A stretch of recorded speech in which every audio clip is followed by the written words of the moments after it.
अस्सलामुअलैकुम। ये बच्चा है नाजरीन, ये लिखा हुआ है मदरसा फ़ुरक़ानिया रजिस्टर बदर चौक साइड टाउन।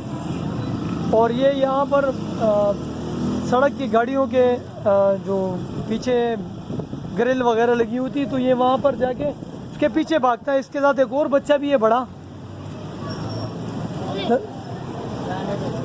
वो अभी भी भाग रहे थे गाड़ियों के पीछे।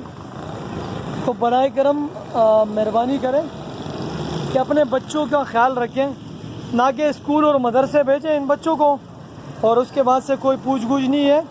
इसी तरह ये बच्चे जो है ना, ये गाड़ियाँ कुचल देती है क्योंकि इनको अवेयरनेस नहीं होती, शऊर नहीं होती। और ये मदरसे बेचे हुए बच्चे इस तरह अगर किसी गाड़ी ने इस बच्चे को कुचल दिए तो फिर वालिदैन कहेंगे कि एक गाड़ी वाले की गलती है, जबकि बीच सड़क में गाड़ियों के पीछे भाग रहे हैं। तो बराए करम इन बच्चों का ख्याल रखें, एहतियात करें, क्योंकि ये पूल से बच्चे हैं और यही मुस्तकबिल के मेहमान हैं। और लोग अल्लाह पाक से दुआ करते हैं कि वो साहिब औलाद हो जाए, फिर वो कहते हैं कि बेटी हो रहमत हो, तो बेटा हो तो नेमत हो। उसके बाद ऐसे बच्चे पूल जैसे जो मदरसे में पढ़ने वाले बच्चे फिर लिखाओ पढ़ाओ भी नहीं, शऊर जब तुम लोगों में खुद नहीं है पेरेंट्स में, तो फिर बच्चों को दोष देते हो कि ऐसा हुआ तो वैसे हुआ। तो बराए मेहरबानी अपने बच्चों का खुद ही ख्याल रखें। बहुत शुक्रिया।